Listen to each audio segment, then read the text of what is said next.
Ngala sombuluka ke isonto mbukeli wohlelo oluyingqayizivele ekhaya Jikelele umkerenezeko ouza ukhalela phansi usuku siyivika phela lokuthi ihlangene imhlathe yazanayo okuyimina kanye nawe akubanda kubandi yazi nami ngeke acabanga kaningi ngesikhathi kumele ngivuke hayibo bayafuneka emsebenzini angithi phela kwi-interview bathi mabekubuza wathi wena hayi awunankinga ungeza noma yinini futhi wena uyi-hard worker ayikhaleke. Hayi mazikhale ngempela kunini ndikukhumbula mhlobo wami. Oh sana bese forward to today. Hayi nami ulapha phambi kwami ngiyakuphefumula.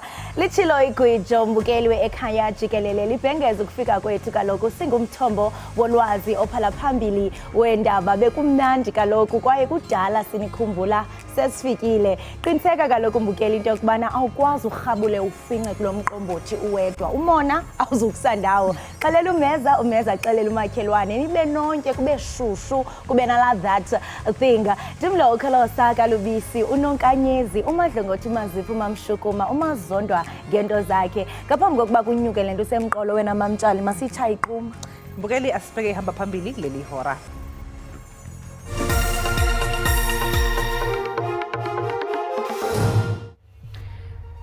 Umengameli wezwe uSiril Ramaphosa uthi kungamampunge ukuthi uzoxoshwa oyiphini lakhe uPaul Mashatile. Umengameli uthe uxoxile noMashatile ngalokho amtshela ukuthi into engeke yenzeke leyo. Ingqele eqhaqhazelisa amazinyo kulindeleke kuba iqhubeke iveki yonke ngakumbe eNtshona Koloni nakwezinye indawo zelilizwe. Umdlali we-mixed martial arts uDricus du Plessis udle umhlanganiso ehlula uRobert Whittaker eLas Vegas eMelika izolo.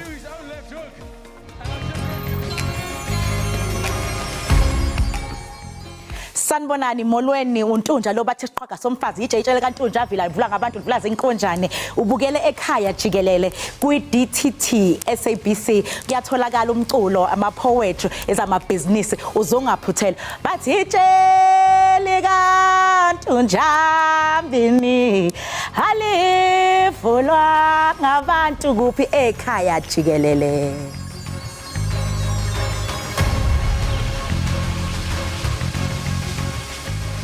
Ngatsho Ntunja umongameli uCyril Ramaphosa uthi akho cebo lokugxotha usekela mongameli uPaul Mashatile oku emva kwengxelo ezibalulwe ngusekela mongameli ngalombandela. Umongameli uCyril Ramaphosa uzihlabile izitsholo zobhukuqo lukasekela mongameli uPaul Mashatile esithi abukho ubunyaniso kwaphela kwezi zihloko zenzinhlokomo. I had a discussion with the Deputy President and I said, but what is this? And we are going to have another discussion because, and I immediately said to him, I appointed you and I'm the only person who can de-appoint you. And there is just no thought, no plan, no inkling whatsoever that something like that could be in the works. Ramaphosa ebekuyingxoxo namajelo endaba emva komhlangano wekomiti ye-ANC Jikelele yakulempela veki eBoksburg. Ikomiti ye-ANC ishukuxe imiba ebalekayo eqhoka eli equka kodwa engaphelelanga kule ucimicimi ungeno lwemida yeli ngokungekho mthethweni iyanhlukwano ngokumayela nenqule eqhukwe zamandla. Ramaphosa uthe ikomiti ye-ANC ikhuthazekile inqubekela. The NEC was rather encouraged to see that the electricity availability factor is continuing to rise and is hovering around 60%, with the incidence of load shedding having been reduced from around 6 now, stage 6 rather, hovering around stage 3. Kumngeni woqebu lokuvalela umongameli waseRussia uVladimir Putin ludluliswa yi-IEC nengqongqothela ye-BRICS. Umongameli uRamaphosa uthe lo mhlangano awuzokubanjwa ngobuxhakaxhaka banamhla. Iningizimu Afrika ibophezela uqinisekisa ukuthi umphakathi wasemakhaya uyazuza ebudlelwaneni bamazwe eBRICS. Lokhu kushiwo yiphini likangqongqoshe wezobudlelwane namazwe omhlaba uKenneth Mashego Dlamini ngesikhathi ehola abamele amazwe eBRICS eThohoyandou eLimpopo. Ukuqhakaza kwendawo yesithili saseVembe kuqaqambe ngokugqibeleleyo. Le ndawo ivame ukubizwa njengengqaka yokutya yelizwe nanjengoko ityebile ukuvelisa izityalo. Inxalenye yamabhongo ngale ndawo bubumbethe-mbethe bayo obuthi butsale abakhenkethi. Isebe lezobudlelwane nobambiswano lwamazwe jikelele lithi bamaxhapheshu nezicwangciso zokuqinisekisa ukuba uqoqosho lwasezilalini luyaxhamla kwimbumba yamazwe iBRICS. I brought a number of ambassadors here to come and see for themselves where their business people can have interest, also partner with the people of Vembe. Eli phulo lamkelwe ngezandla ezishushu ngamashishini asekuhlaleni. We were having a challenge of materials with the issue of price because we were buying locally, but then I believe from now we will be able to source the materials from China. We are partnered with a Russian company on our streaming platform, so this is already giving us fruitful things. Amanye amagosa athi abatyali mali abathile kumazwe wabo sele bobonakalise inhliziyo ezimhlophe ekutyaleni imali kule ngingqi. Kunjalo baqonondise isigqibo seBRICS sokuzijula ijacu ekwenzeni liqilima ezoqoqosho ngophuhliso jikelele. Within BRICS, we promote peace, development, and progress for the people. Le mbonakaliso yale ndawo izawuse kushiyeke iveki ezimbalwa ukuya kwingqungquthela equlunqiweyo yeBRICS ngo-August neza kubanjelwa eRhawutini. Singathanda ke ukulumkisa abo banenhliziyo ziethe-ethe ngelinqaku. Ugebengo olumasikizi lwesibini esesikhulile kuqoboqobo eMpuma Koloni lushiye uluntu lunxunguphele.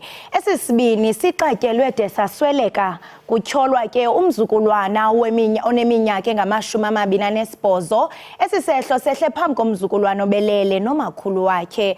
Ukufumana ingxelo ethe vetshe ngelinqaku masive kwintatheli yethu ye-SABC ulubabalo tata. Usapho lwakwaNqayi kwilali yaseChatha kuqoboqobo luzilile emveni kokuba amalungu amabini osapho lwayo ethe abulawa kule mpelaveki. Tyholwa ngelithi elixhego ke kunye ke nelixhegokazi abulewe ngumzukulwana wawo nothe ke wawaxhaxha apha ke kule ndlu sihleli kuwo. Esisehlo ke sothuse kakhulu abantu bale ndawo. Kungoku nje ndinalo ke ulungu losapho ngizathu ke lusichazele ngokuthe kwenzeka. Mama masibolele kakhulu ngexesha lakho. Ndiyaqonda into yoba kusenzima kakhulu kuni uyamkela le meko. Inkosi tata. Ewe kusebuhlungu kakhulu. Sexhalekile silusapho lwakaNqayi.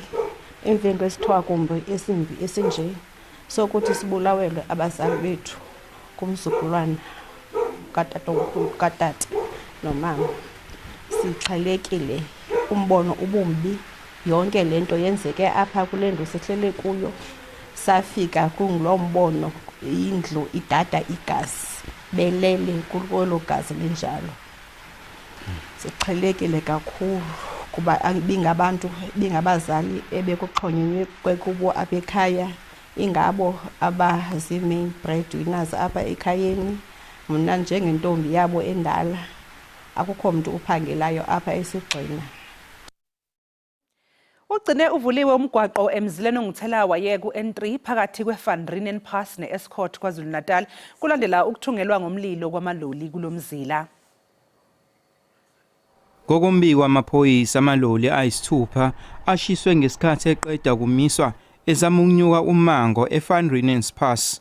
Kube khona ukudubula ngaphambi kokuthi athelwe ngopetrol angqongqiswa akekho limalile. Eshiswa abantu ekuthiwa bebehamba ngeToyota Avanza and bake bawadubula namaloli eqaleni ngaphambi kokuba bawabhunyele ngopetrol.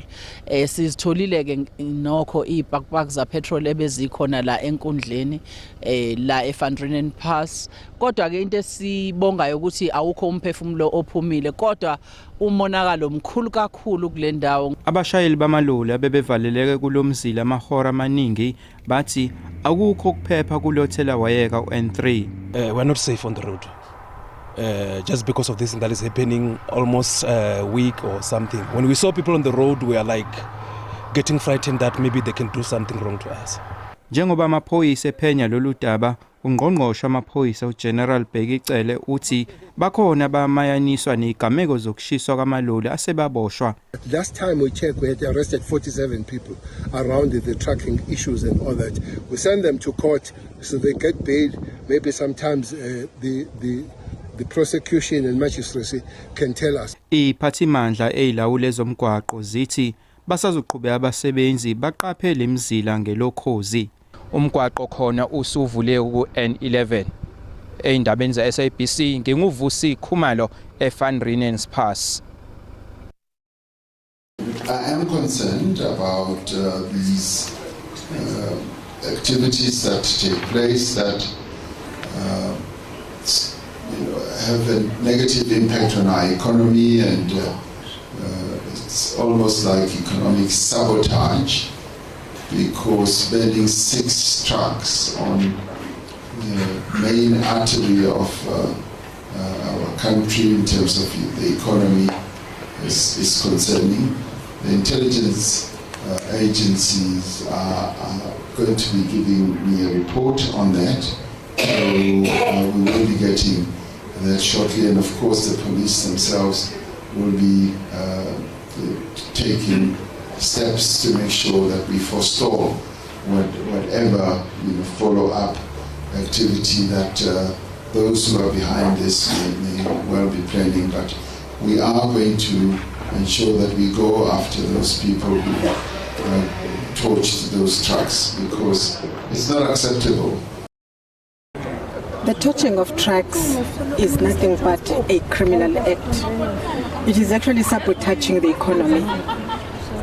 That is why people who do that, they come, do and run away, because they know that what they are doing is nothing but committing crime.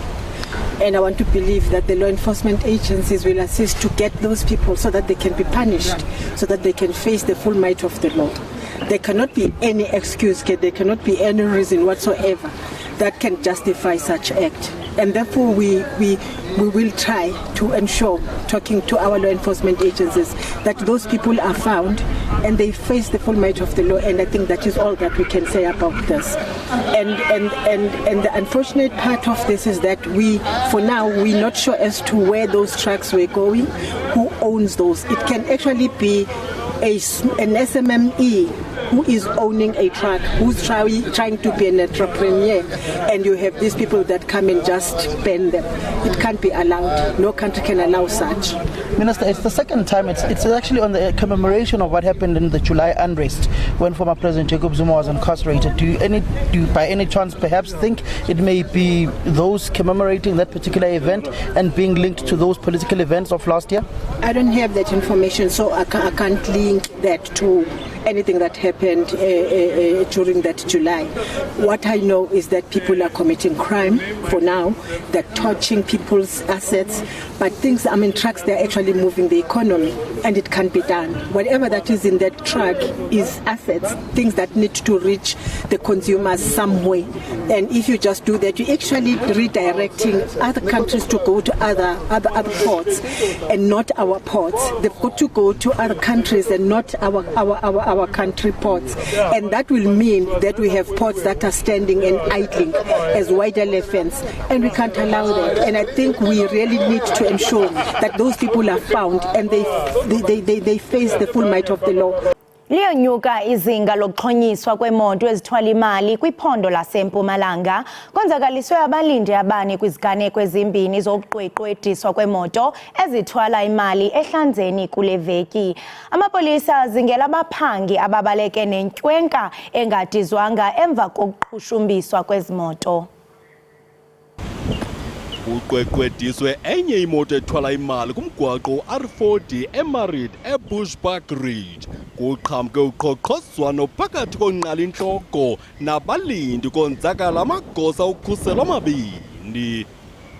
Ukhe wavalwa umgwaqo ngelixa amapolisa beqokelela inkcukacha ezinokuba likhubalo kuphando lwezikrelemnqa.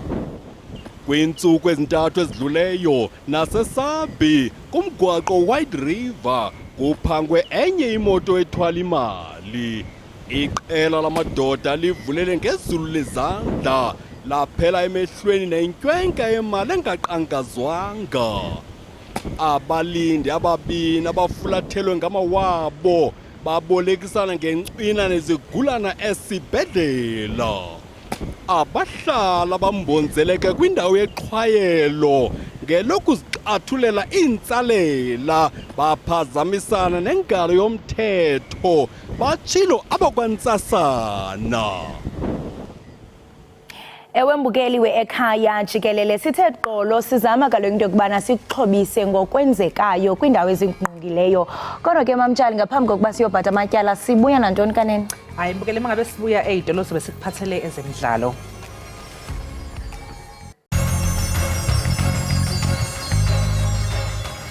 Siphinde sikwamukele mbukeli Ekhaya Jikelele. Odabeni oluphambili besibike ukuthi umengameli wezwe uCyril Ramaphosa uthi kungamampungu ukuthi kuzoxoshwa oyiphini lakhe uPaul Mashatile. Umengameli uthe uxoxile yena noMashatile ngalokho, amtshela ukuthi into engeke yenzekeleyo. Ikomiti lesigungu esiphezulu se-ANC besibambe umhlangano eBoksburg eGauteng ngempelasonto. Unobhala Jikelele weqembu ufikile embalula eqhulwini kulomhlangano kubhungwe ngeindlela zokuqeda ubugebengu, udaba lwamandla ogesi kanye nomqulu weqembu wezethembiso zokhetho. Emva ke komhlangano umengameli weqembu Cyril Ramaphosa ubeke esebane nesithangami nabeindaba. Ukubheka kabanzi umphumela walomhlangano njengamanje sixhumana nentatheli SABC esimkantshubomvu ebhekele Iindaba zezombusazwe Samgele Maseko. The Lord kuhleke ukuxoxa nawe namhlanje. Siyakwamukela Ekhaya Jikelele. Sibingelele noxolo, siphinde sibingelele nabalaleli. Yiziphi indaba obekugxilwe kuzo kulomhlangano we-ANC eBoksburg? Lomhlangano wesigungu esiphezulu se-ANC ugxile kakhulu ekubhekeni ukuthi inkinga kagesi wokucimacima kwawo exazululwa kanjani eNingizimu Afrika.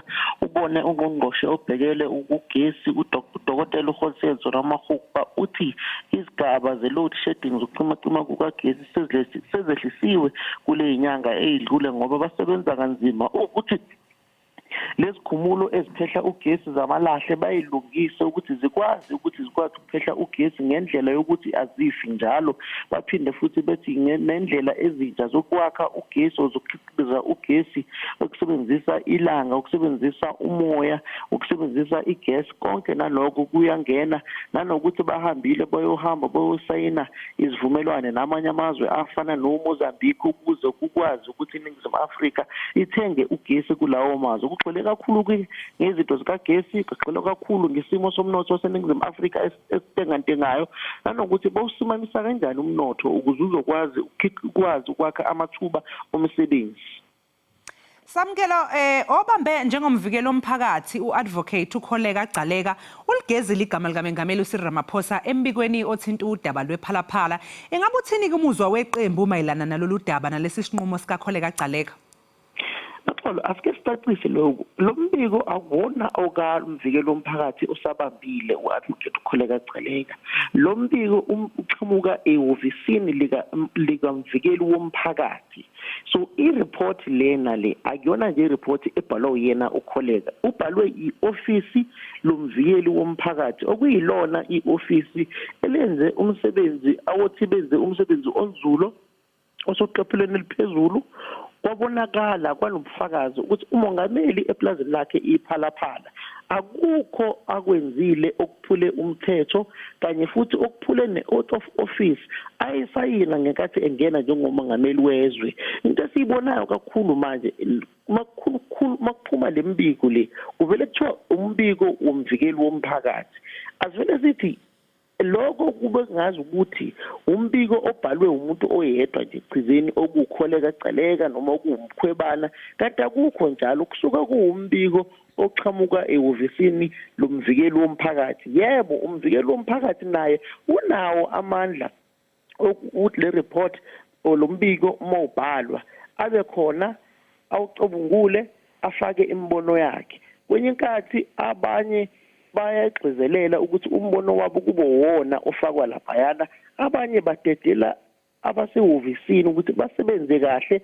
bavulele ochwepheshe nabantu abakulowo mkhakha ukuthi benze umsebenzi wabo kube yibona abashoyo ukuthi hayi cha la kukhona okushaya amanzi. khona ngathi khona okwenzakalile umongameli akumele akuphendule kodwa kuyabonakala ukuthi ihhovisi lomvikelo womphakathi limbone umongameli engenacala sesisole ndawona-ke umbiko ozoqhamuka ekubhangwe ngodla waseNingizimu Afrika phecelezi i-Reserve Bank ezocacisa ngabe uphulile yini umthetho wezezimali umongameli mase kufika ekusebenzeni kwezinto zakhe ephalaphala.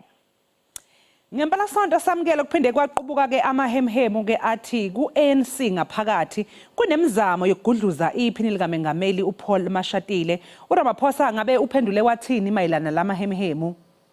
Umongameli waye-ANC kanye nomongameli wezwe wachithile lamahlebezi wathi uyena yedwa umuntu okwazi ukuqasha iphini likamongameli aphinde alixoshe ngaphandle makuwukuthi-ke i-ANC isigungu esiphezulu sesithathe isinqumo sokuthi hayi umongameli iphini likamongameli kumele lishenxe. Ukhumbule ngenkathi wayengumongameli wezwe uThabo Mbeki exoshwa oyeyiphini lezwe ngaleso sikhathi uJacob Zuma wasithatha yena leso sinqumo akadinganga ukuya kwisigungu esiphezulu senhlangano ebusayo i-ANC.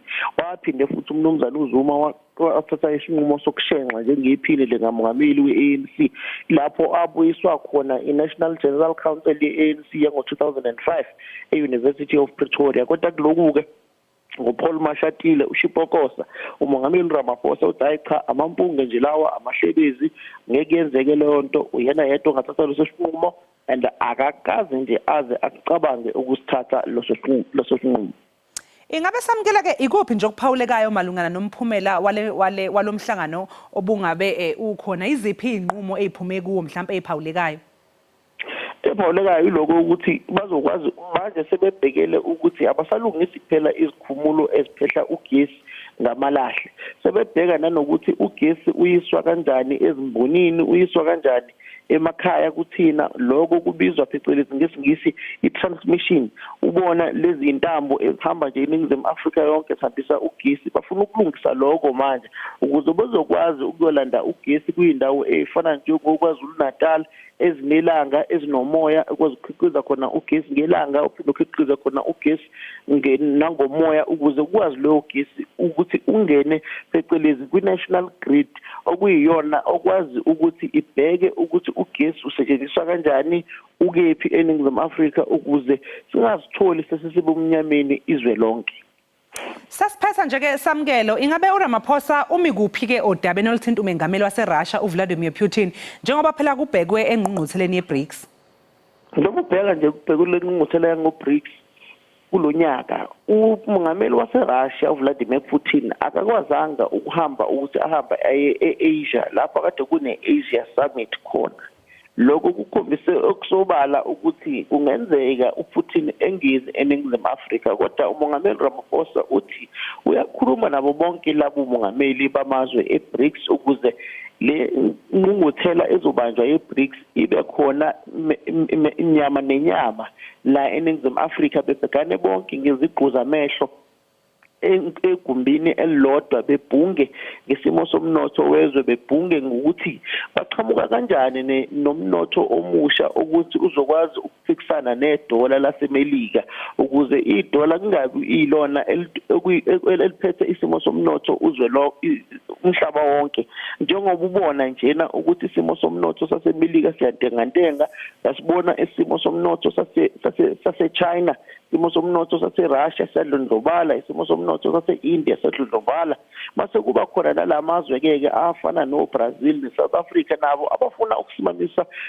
isimo somnotho wabo kakhulukazi iSouth Africa njengoba ikwazi ifuna nanokuthi ilungise inkinga kagesi ukuze umnotho waseNingizimu Afrika uzokhula ngendlela yokuthi ikwazi ukukhiqiza nanamathuba omsebenzi. Lokho kuchaza ukuthi iNingizimu Afrika ayiziboni nje yona icheme neRussia kuphela ithi angeke icheme namuntu angeke icheme neMelika angeke icheme namazwe ase-East. Hayi-ke sibonge kakhulu-ke the Lord ngesikhathi sakho sikufisele nosuku oluhle. Sibonge kakhulu. Mbukeli usamukele uMaseko uyintatheli esimkantshubomvu yeindaba ze-SABC ecoshela eziyamenene zombusazwe besixoxa naye njengamanje. Okwamanje-ke mbukeli kasinje-ke qunga seyitolo siyabuya emva komzuzwana.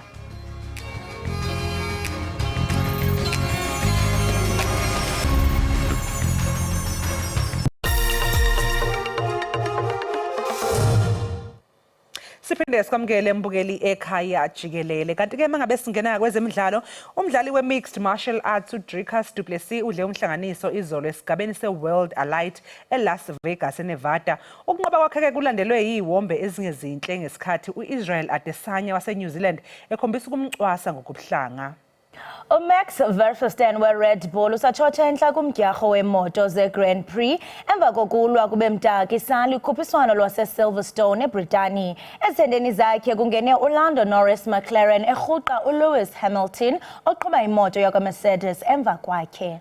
Uqinisekisa ukuba abahlali bayamelana neenqele ezisekuthanjeni umbutho ongajonganga nzuzo eKhargeya iMother's Gift ubonelela ngesuphu, iziqhamo nemifuno kubahlali abasweleyo. Lo mbutho ke unikela ngokutya okushushu kubahlali abakumakhulu-4 kwanobuhle neziphaluka qho ngeveki. Kwezi nqele eziqugqisa iMpuma Koloni kuba ubusika imfuno yokutya okushushu yandile.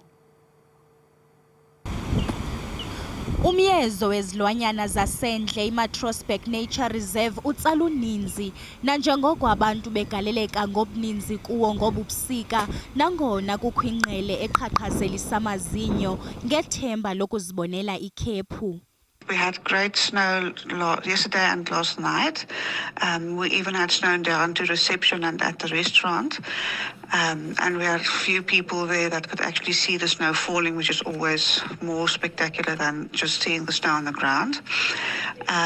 Unfortunately, this morning we had some rain that washed some of the snow away, but in the mountain there's still a lot of snow. Inkonzo yomzantsi Afrika yemozulu iqikelela ukuba usuku lwangomso luza kuba lolona lubandayo ngenxa yokubakho komsinga womoya obandayo. Kukwalindeleke ukuba kuwikhephu nemvula emandla kule ngingqi, ukanti abantu abangenazindawo zokufihla intloko ngabona baza kuchatshazelwa yile ngqele iqhaqhazelisa amazinyo. Ukuhlala esitratweni kunzima kule simo esikuso kona manje, ngoba kuyabanda, kuyagodola. No, ma kungatholakala nje omunye umuntu ozozwela buhlungu esasilethele ingubo nempahla ezifudumele. It's difficult coping. Sleep not good at all, because there's always noise, there's always elements that come, wake you up, and then once you're awake you can't go back to sleep.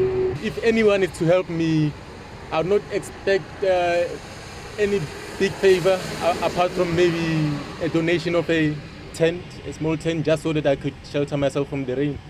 Kukhutshwe isilumkiso somoya obhudla ngamandla iAlexander Bay nasePlattenberg Bay.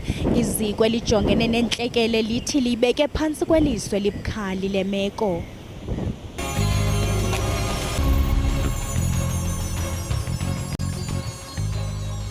Enkosi ngokuhlala nathi nisasibukele apha ekhaya jikelele.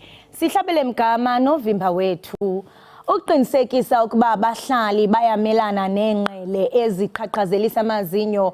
Umbutho ongajonganga nzuzo eKhargeya eMother's Gift ubonelela ngesuphu, iziqhamo nemifuno kubahlali abasweleyo. Lo mbutho ke unikela ngokutya okushushu kubahlali abakumakhulu-4 kwanobuhle neziphaluka qho ngeveki. Kwezi nqele eziqugqisa eMpuma Koloni kobubusika, imfuno yokutya okushushu yandile. Amaqondo obushushu afikelele kwi-11 degrees eTinarha namhlanje. Uninzi loluntu lwalapha ludinga ukutya okushushu njengoko kubanda. Akukabethi nentsimbi yesishumi kusasa kodwa abantu abatsha nabantu abadala sele befolile ukufumana into eyaphantsi kwempumlo. Ingakukutya kokuqala nokugqibela kusuku kubantu balapha. Le soup kitchen iluncedo kakhulu kubantu balapha nezinye lokishi nalapho izinga lendlala liphezulu. It's a pleasure for you people to assist us in taking care of our children in this community.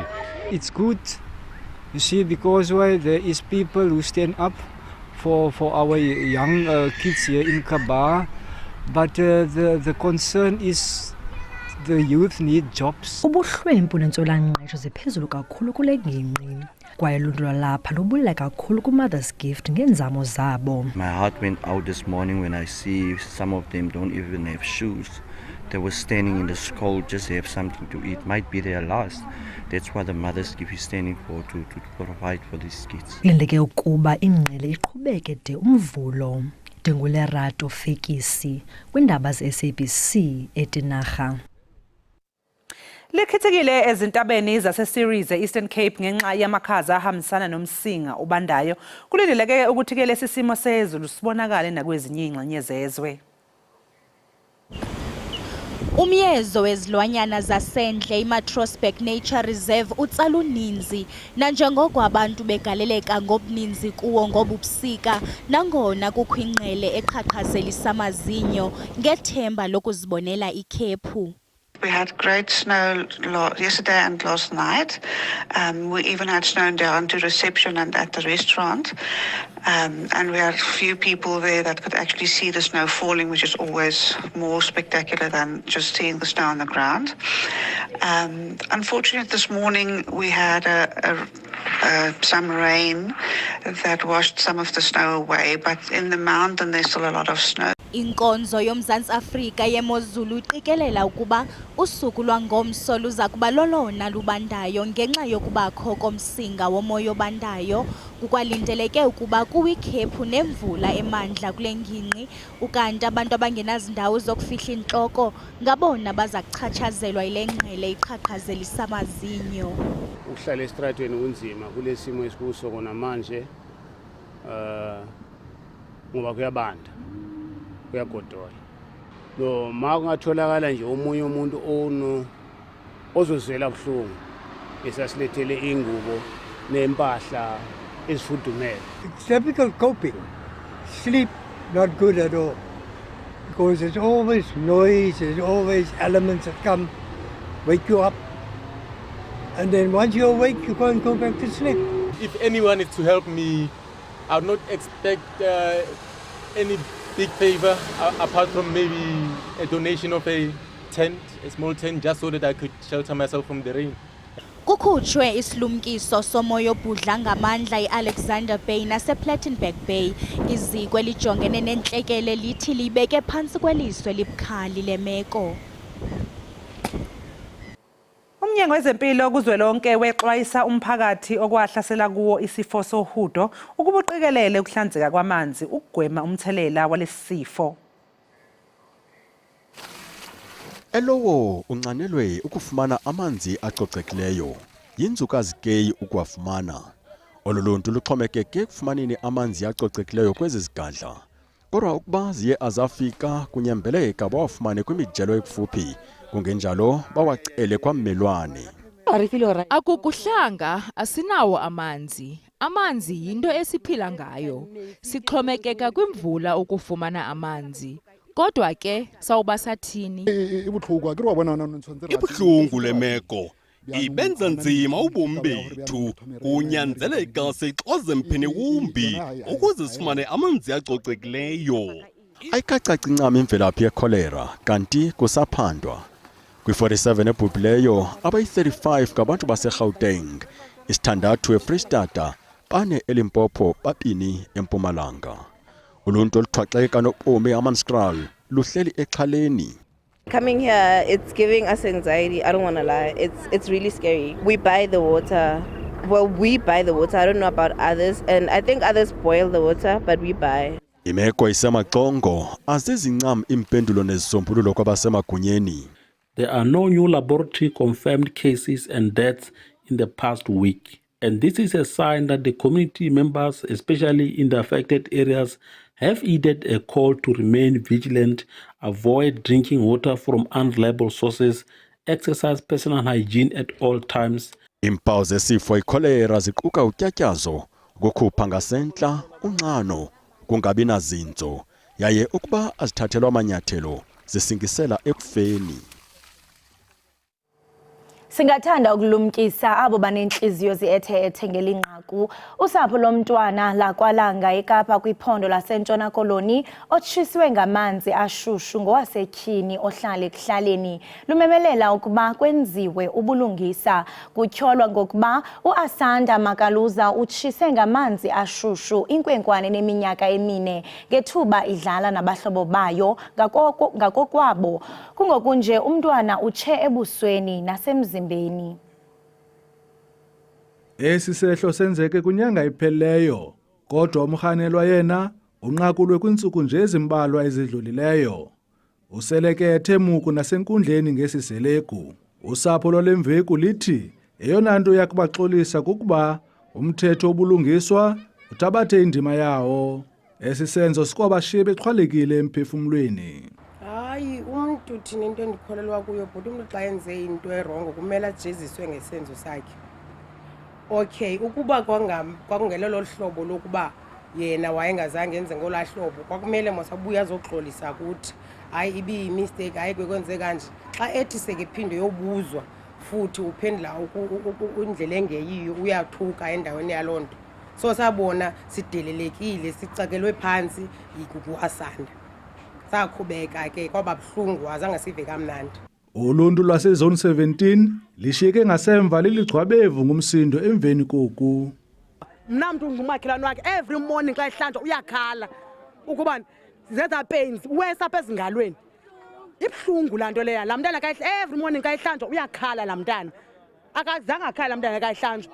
La mntana uzawukhula like isika sokutsha sipheli asipheli. Uzawukhulene engumntana mncinci namntana mncinci kakhulu mina ndikhathazeke nyani but andifuni uxoka. Eli tyala lihlehliselwe iveki ezayo ze kufunyanwe inkcukacha malunga nesicelo sebheyile. uMakhaluza ushiyeka inkolongoloze eseleni ezibandayo kungokunjenana. Abahlali babongoza kwabasemagunyeni ngelithi makalelwe ibheyile umrhanelwa lona. Njengomlamli Maneli kwiindaba ze-SABC eKapa. Usapho lwaseLimpopo luthi alusenathemba lokuba amapolisa aza kude amnqakule umbulali wentombi yalo.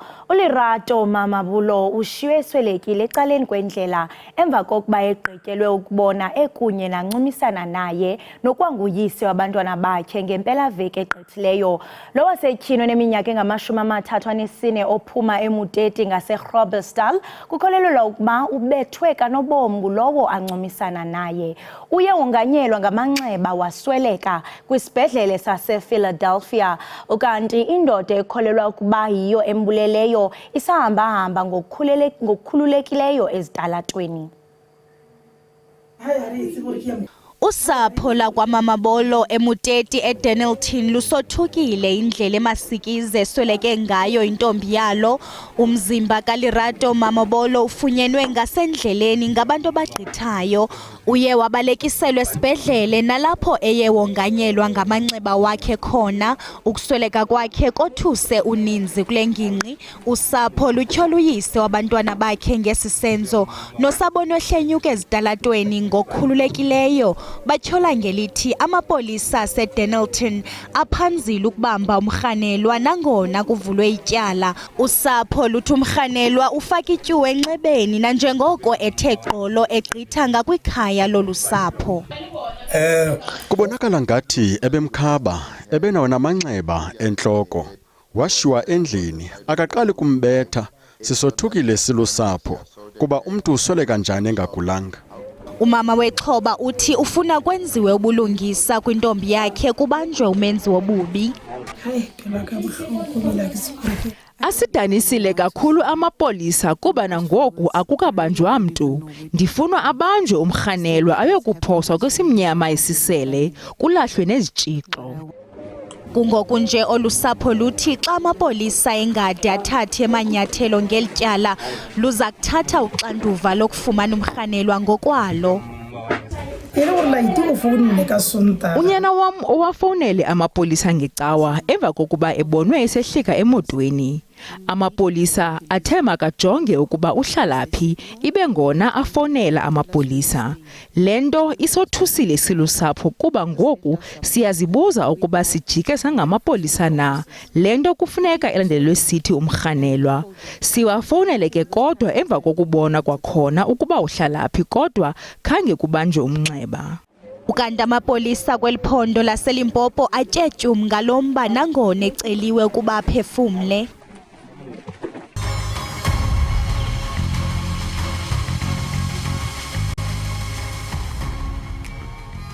Siphinde sikwamukele mbukeli ekhaya Jikelele, sibonga kakhulu ukuthi usahlezi kanye nathi. Kanti bangabe siqhubekela phambili mbukeli ugcina uvule umgwaqo emzileni ongithela waye ku N3 phakathi kweFan Reunion Pass neEscort KwaZulu-Natal. Phela kulandela ukuthungelwa ngomlilo kwamaloli kulomzila. Umengameli we-Truckers Association of South Africa uMary Phadi uthi kunesandla esinoboya malungana nokungqongqiswa ngomlilo kwalamaloli ku N3. We are just speculating now. And we are thinking that who could be the people that have done this.